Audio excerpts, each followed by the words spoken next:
your father and cut down the Asherah that is beside it, and build an altar to the Lord your God on top of this stronghold in an orderly manner, and take a second bull and offer a burnt offering with the wood of the Asherah, which you shall cut down. Now, I can't know exactly how it was in Gideon's family, but I can tell you in my family, if I had torn down something that belonged to my father, I'd have probably been in trouble. All right? And that would probably be the same thing if my kids tore down something that belonged to me. They would probably be in trouble. Now, you add to that it was an altar to Baal, which was the altar for that town, and all of them were worshiping Baal. And Gideon, in the middle of the night, was told to go and tear down the altar to Baal that everyone in town worships. Big deal. But what's going to happen if Gideon does that?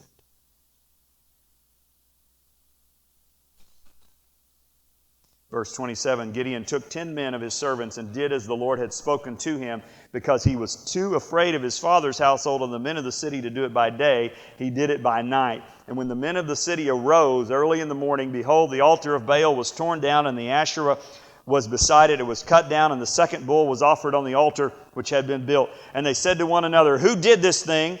And when they searched about and inquired, they said, Gideon the son of Joash did this thing. Then the men of the city said to Joash, bring out your son that he may die, for he has torn down the altar of Baal, and indeed he has cut down the Asherah which was beside it. But Joash said to all who stood against him, will you contend for Baal, or will you deliver him? Whoever will plead for him shall be put to death by morning. But if he is a god, let him contend for himself, because someone has torn down his altar. Therefore on that day they named him Jerub-Baal, that is to say, let Baal contend against him, and because he had torn down his altar. So they gave Gideon a new name, Jerub, which means against Baal. Gideon obeyed God. He tore down the altar, and everybody started calling him a new name, which wasn't a flattering. It wasn't a compliment. It was actually a derision to them. You're the one who's against Baal. They thought they were cursing him, but instead they were blessing him. And look at verse 33. First word in my Bible in verse 33 is then. Then. See, Gideon had obeyed. Remember? Obey, then God shows up. Obey, then God shows up. Well, see, we want it the other way around. We want God to show up, bless us, blast us, give us all the good stuff, and then we'll go do something. No, you obey, then God shows up. Now, let me say, God will visit. The angel of the Lord visited. God will visit. But He won't do miracles, as a general rule, unless we do something that is an act of faith, an act of obedience. And so Gideon did it. Verse 33, then all the Midianites and the Amalekites and the sons of the east assembled themselves, and they crossed over. The Spirit of the Lord came upon Gideon, and he blew a trumpet, and the Abiezrites were called together to follow him, and he sent messengers throughout Manasseh, and he sent messengers, and on and so on, and they ended up winning the battle. Okay, is what ended up happening. God showed up in a miraculous and powerful way. You see, we get to be involved in what God's doing. We don't have to be involved in what God's doing. We don't have to. But if you want to be involved in the supernatural of God, you do not do that as a spectator. You don't sit around and wait for something to happen. You don't sit around all of your life, well, I'm just waiting. I'm just waiting. I mean, I can think of so many biblical stories. Remember the lame man who was laying by the pool? He'd been waiting there. 38 years he'd been laying there, and Jesus walked up to him and he said, do you want to be healed? He said, yeah. And Jesus said, get up. He asked him to do something. He'd been laying there for 38 years waiting for God to do something, and Jesus said, do you want to be healed? And he said, yes. He said, well, get up. And he had to do something. He had to take an act, do some kind of an act that showed he believed that God was going to show up. Now that's a risk.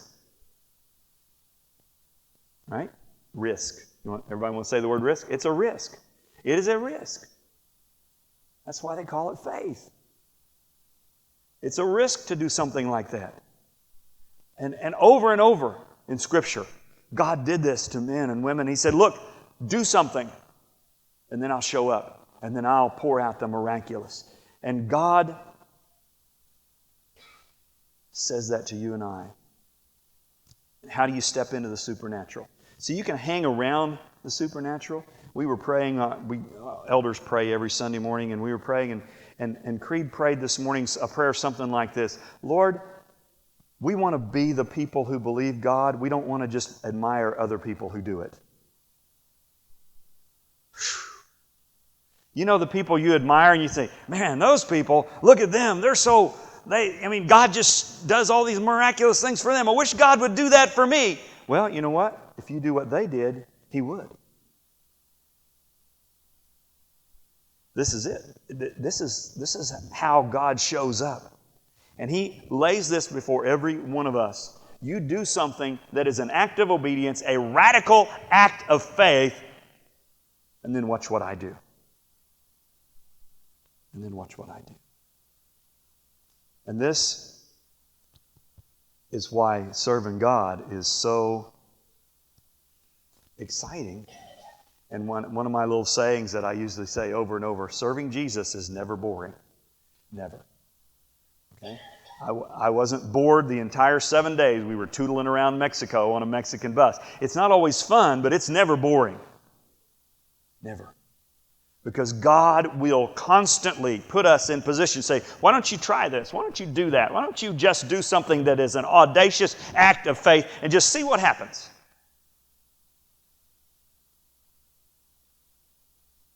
Oh, yeah. The blank that I have on your outline there, stepping into the supernatural always requires an act of obedience. Always. God will visit us without those acts of obedience. God will show up. His Spirit will show up, and He will woo us and call us, and He'll speak into us. But the miraculous things always require some kind of a step of faith. And so God will set those things before you. And He will say, will you do this? Will you do something audacious? And it won't be what everybody around your neighborhood is doing. Okay? It won't be what the people you work with are doing. It won't be what the other Christians down the street maybe even are doing. It'll be something that is audacious and seemingly irrational many times. And I've watched God show up so many times. In the short time that I've been serving the Lord, I've seen this happen so many times, where we just take a step of faith, just begin to walk, just begin to do something, and see how God does that. And I was thinking of which examples to tell you. The one I think I'll tell you is when Cindy and I were we were living in North Carolina. It was 1989, and the Lord had shown us that He wanted us to move to Virginia, which really wasn't very far away. It's about 40 miles away, and to become the pastor of the church. And at that time, I was 30 years old. I'd never pastored a church before.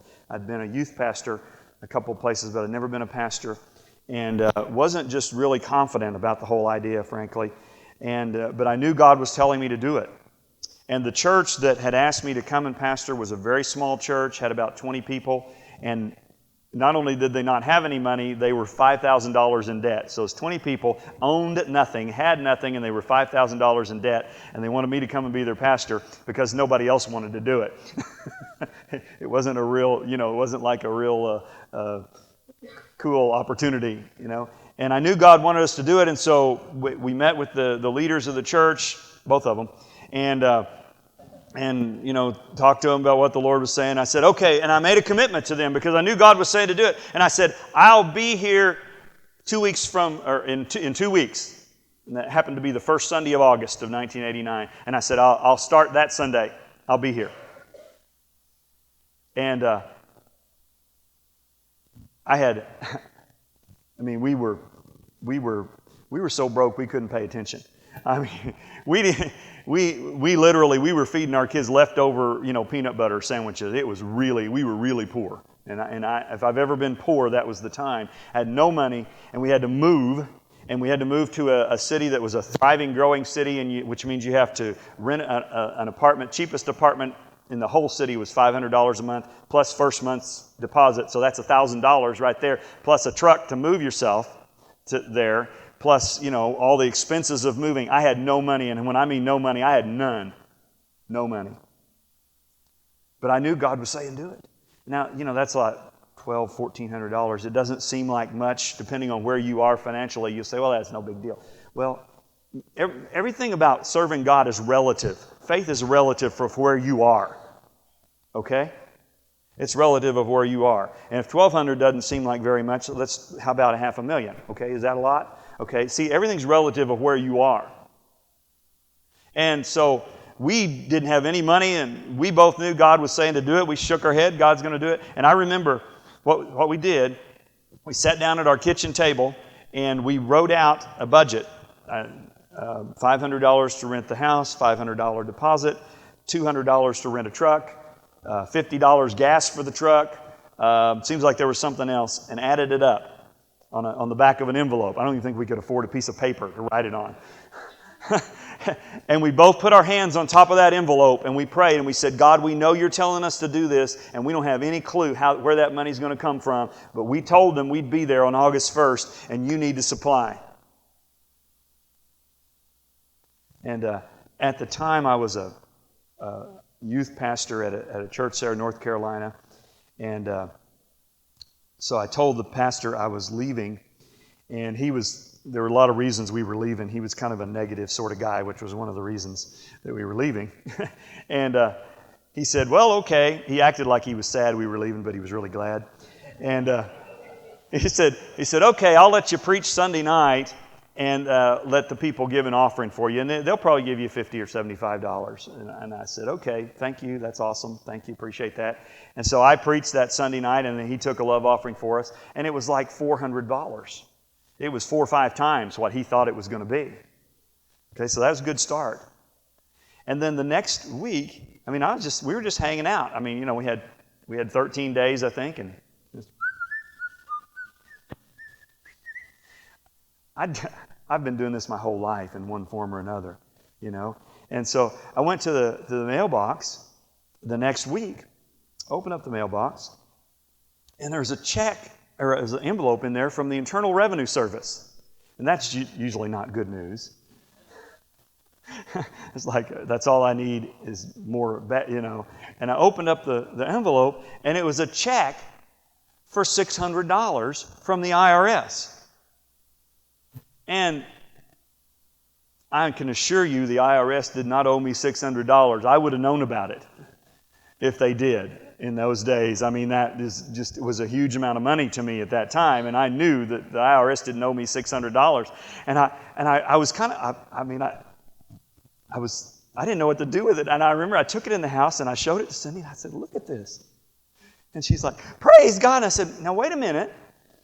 I said, if you take money from the IRS and that's not your money, you can get in big trouble.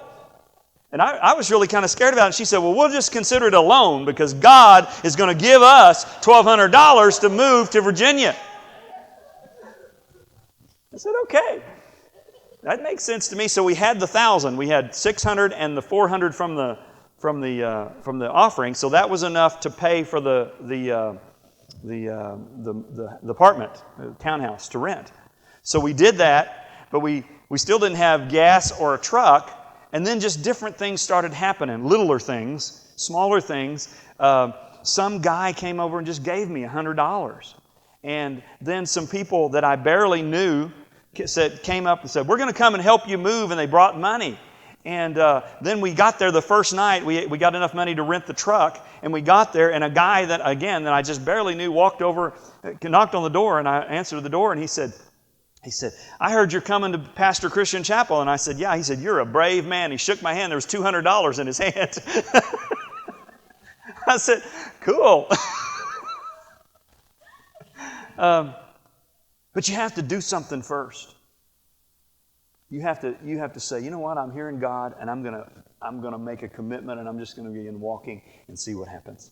And that's what Faith Promise is about. We're about to completely shift the way we fund missions. We have committed to make that shift as of January 1. We've already made the shift, and I haven't even explained it to you yet, but I'm about to.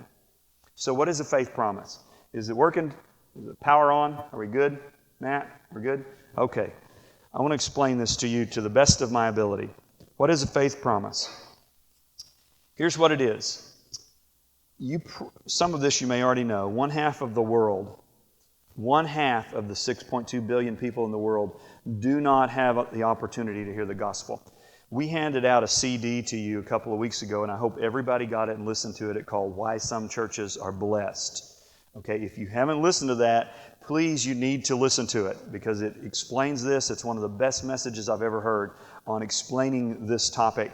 And he tells the story in there about J. Oswald Chambers talking about how you have no right to hear the gospel twice when most of the world has never heard it once, and so forth and so on.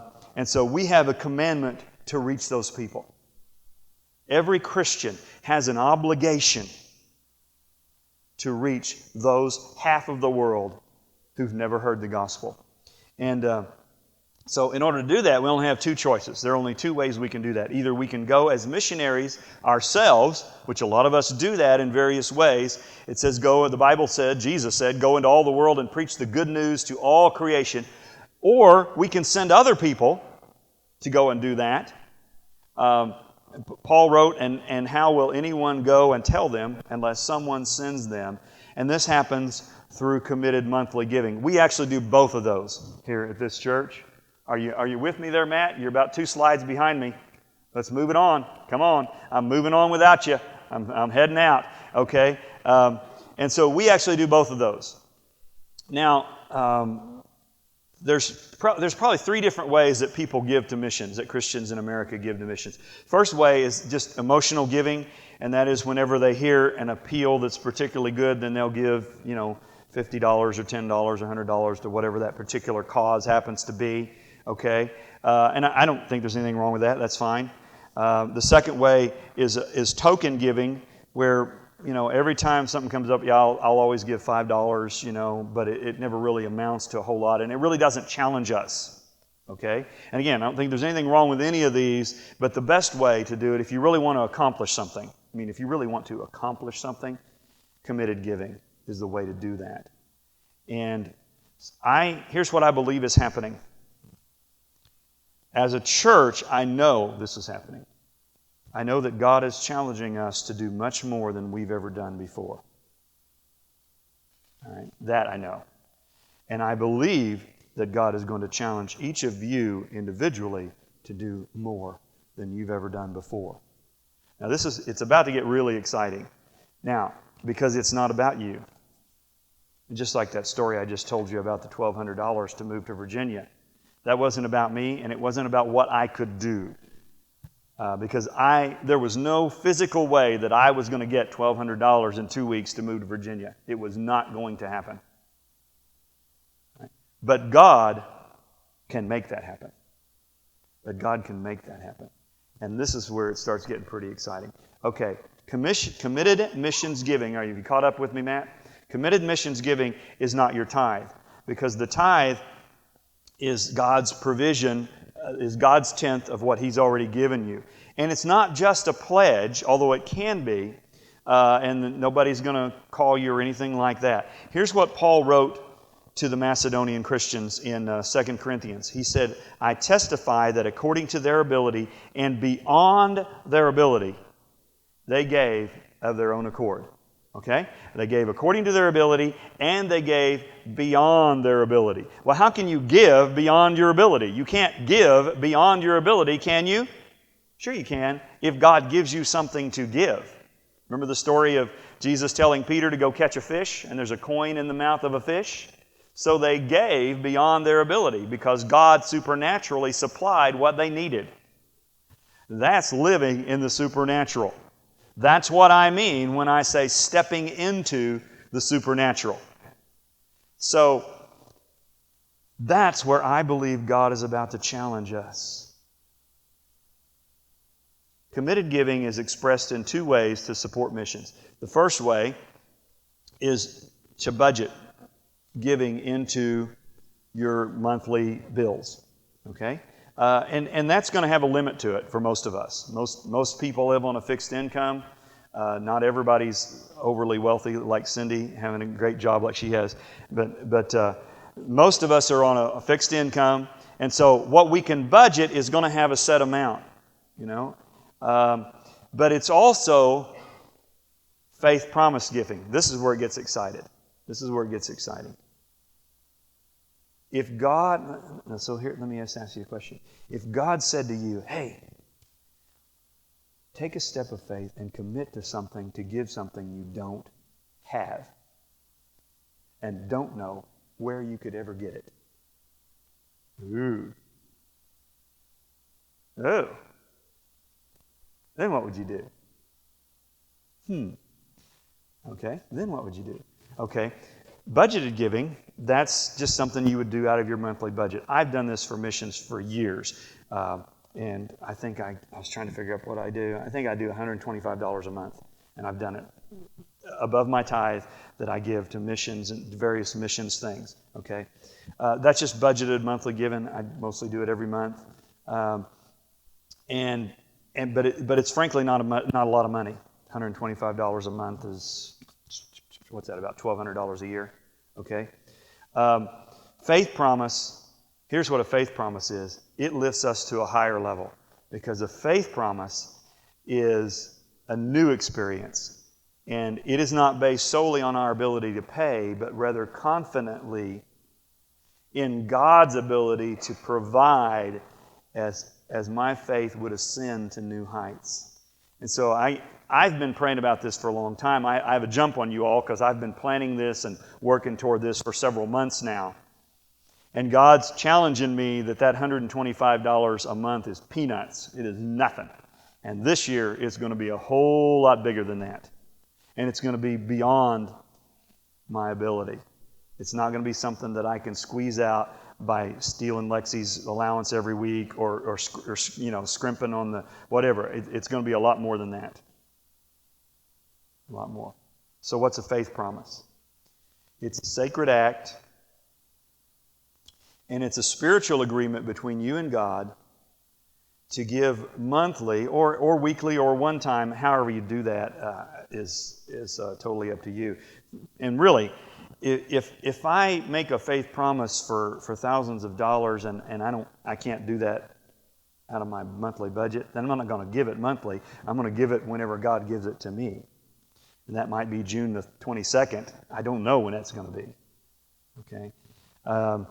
And it is your total reliance upon God's provision. Would you do something would you commit to something you know you can't do? So who should make a faith promise? I'm every family, and I'll tell you something, Cindy and I have discussed this at some length, and we're going to do something we've never done before. We've been married 27 years. We're going to do this separately. Just because we felt like God was asking us to do it separately. I'm not telling you to do it that way, but we are going to do it. I'm going to make a faith promise, and she's going to make one, and she may not even tell me what hers is. I don't know.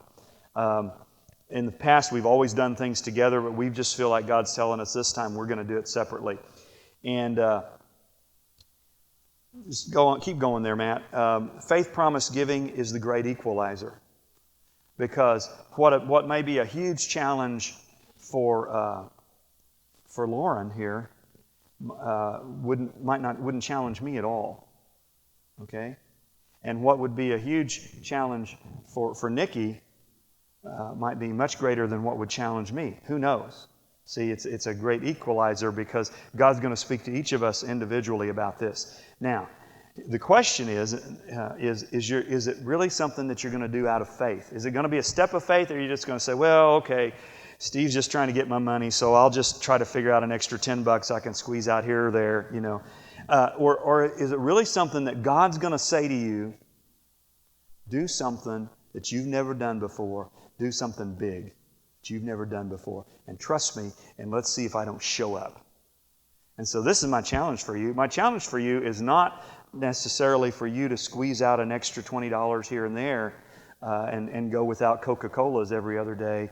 No, my challenge for you is, can you hear God asking you to do something big, way beyond your ability? Now that's cool. That is cool. All right?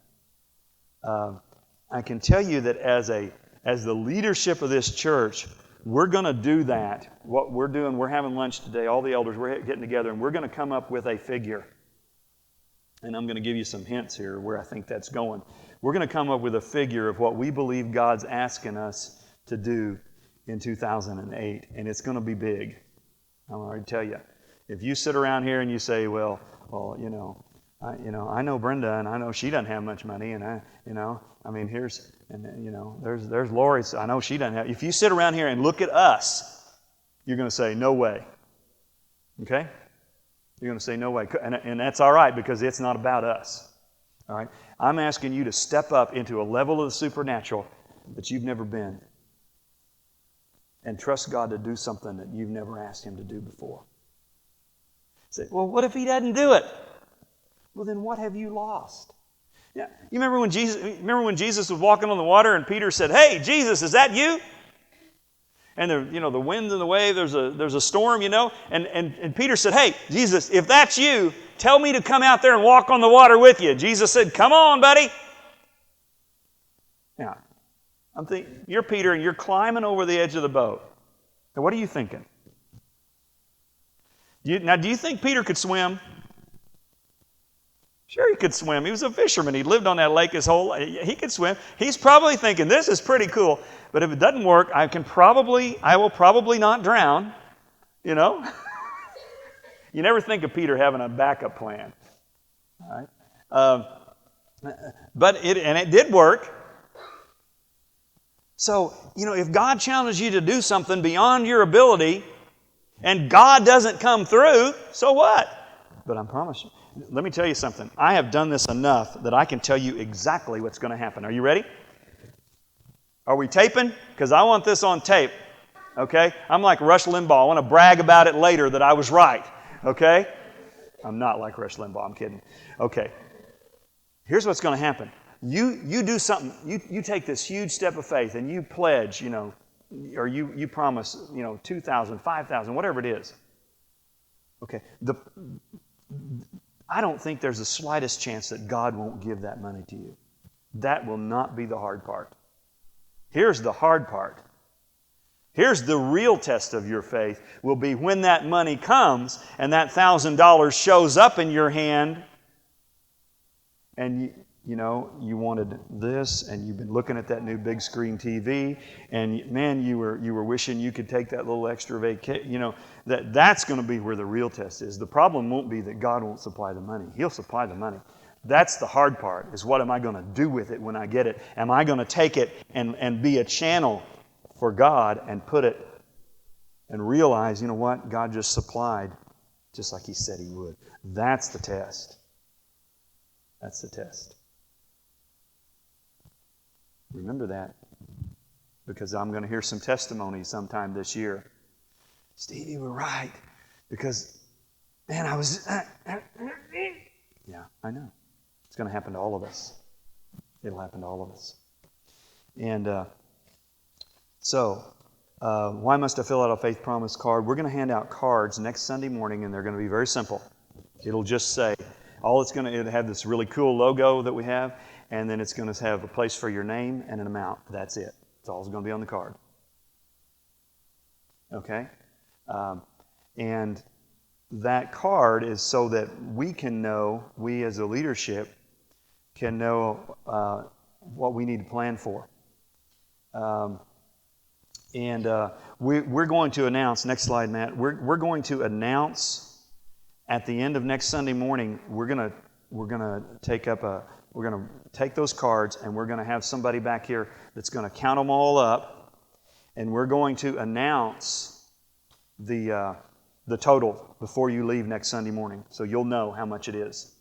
So that will also be kind of an offering. Some of you may want to just give it all at one time. You may want to just put one big check in there next Sunday morning and say that's it for this year. That's cool. However you want to do it is fine. We're not going to make a big thing about that one way or the other. And then just keep skipping, Matt, to where it says, how long does a faith promise last? 1 year. Okay, this is for 2008. And so from January 1 to December 31st of 2008, that's this period of time that we're asking you to say, this is it. Okay? Now, I'm hoping that as I'm talking right now, you haven't yet decided what that amount's going to be. In fact, you may not decide until you get ready to write it on the card next Sunday morning. I haven't made a final decision about mine. I've been praying about this for 3 months. Okay? I think when Tom Conant gets here next weekend, he's going to tell you some stories. And when he started telling me these stories, and Tom and I have been friends for over 20 years, and he started telling me these stories, and I said, Tom, this is unbelievable. I said, you've got to come and tell those stories to my people, okay? And you're going to, because they have done this, and they've been doing it for about 5 years, and it's just been some phenomenal thing. So how much is a faith promise? It's, God gave His Son to redeem the world from sin. Jesus gave His life for lost souls. It's going to be whatever God tells you to do. Here's a real interesting question. You hear these figures thrown around all the time. Shouldn't we give more to reach the lost of the world? That 3 billion people who've never heard the gospel, shouldn't we give more money for that purpose than we spend on food for our dogs or cable TV every month?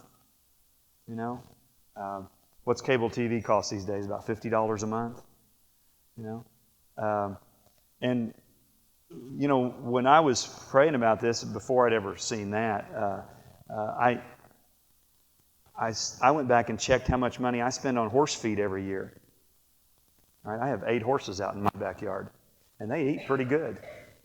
And I can promise you that what I give this year has to be a whole lot more than that. A whole lot more than that. And you know what? If I sell a horse to do that, or sell them all, so what? Okay? Because Calvary demands our best, not our leftovers. How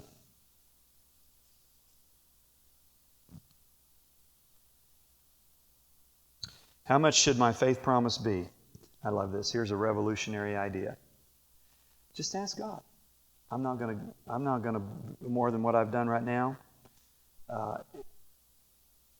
My friend Tom, I think Tom's going to tell you this story.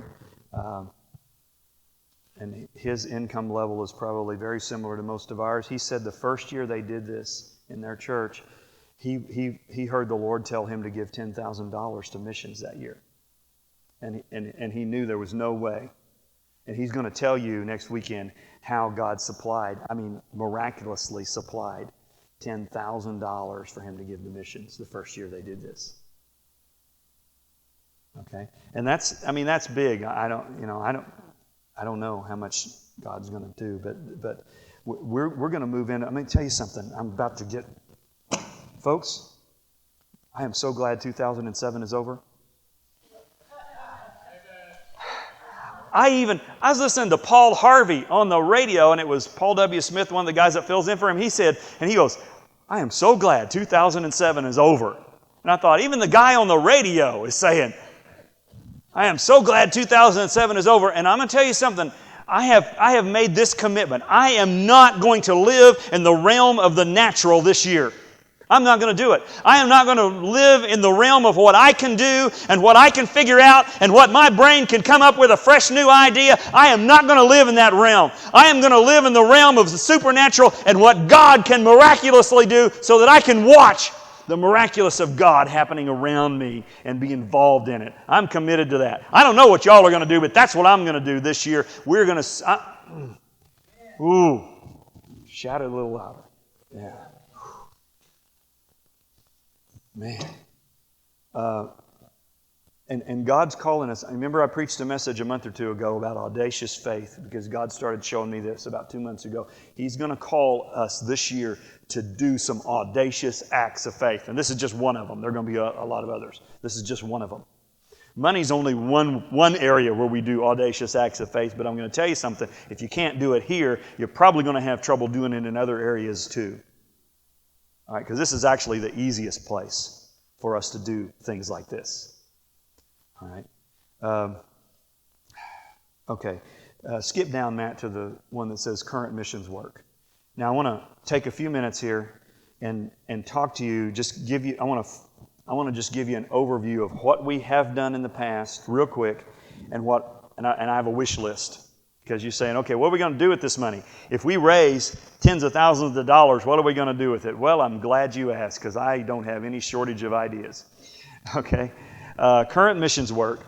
This is what we currently support every month. Most of these entities we have supported for many years. Christian Help Center in Grove was started in 1996. I was one of the people founding it. We've been giving them $100 a month since 1996. All right. The Christian Community Care Center, Food Ministry in Jay, same thing. Lighthouse Pregnancy Center in Jay, we give them $100 a month.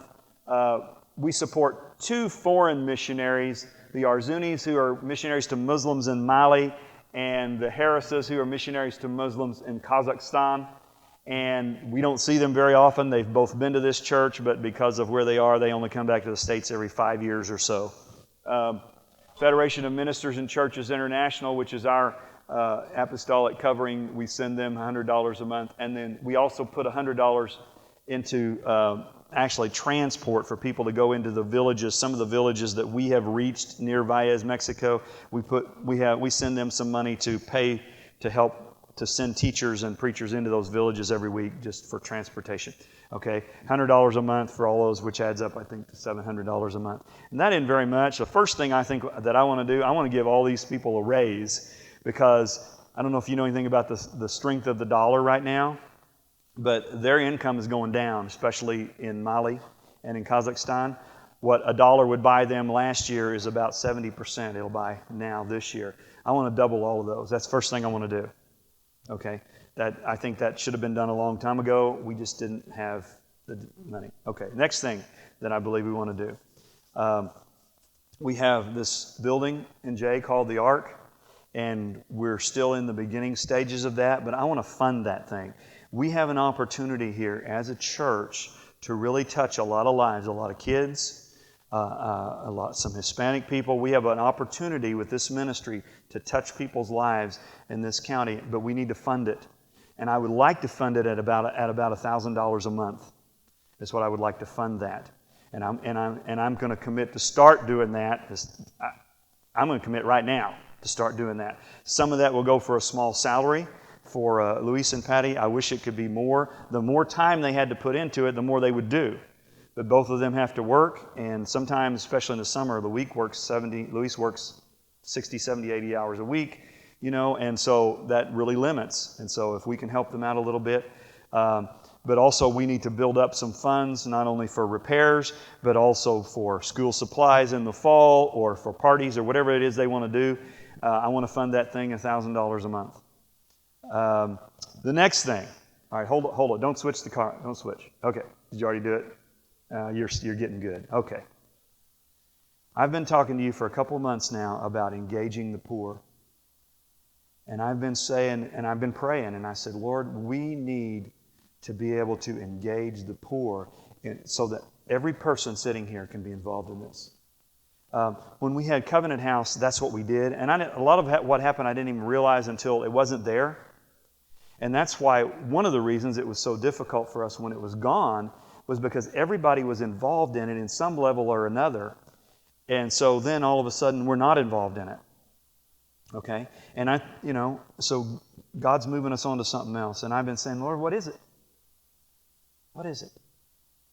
And about 2 or 3 weeks ago, I'd been praying, and I went away and I fasted and prayed, and I came back with a list. I had a list of 3 or 4 things, and all of them were good, but none of them were they didn't fit the bill of something that everybody could be involved in and what I thought God was saying.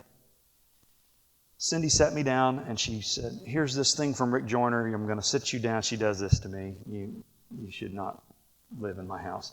And she says, okay, sit down. You're going to listen to this. And it's like a 6-page prophecy from Rick Joyner. And she's reading this whole thing to me. And I'm sitting on the couch. Yes, dear. Yes, dear. Okay. And she's reading this thing to me. And then there's one sentence in that. He said, one of the evangelism tools of the future is going to be disaster relief ministry. And it just, man, it clicked in me. I said, whoa. Because this is a picture from the ice storm. We've had 2 major ice storms in the last year. Next picture is a picture of the flood in Miami last summer. We also had a major tornado in Little Kansas a year and a half ago. We've had 4 major disasters in our region in the last 2 years. And once they already happened, I thought, man, I wish we could respond.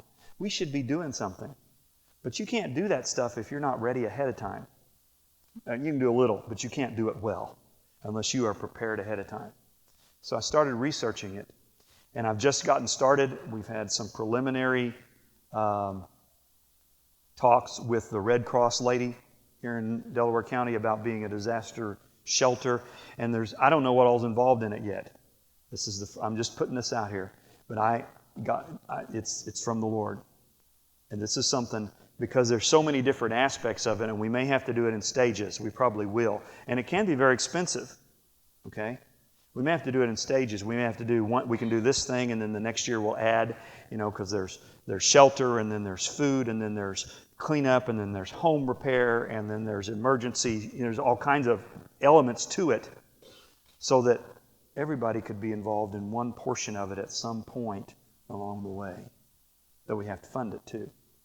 And that's interesting because you might have to spend a bunch of money and it might sit there for a year or two and you don't have a disaster. But based upon what I'm hearing in my spirit, and I've told you this, the Lord told me it's a chaotic season. I believe we're going to see plenty of natural disasters and maybe even some man-made disasters.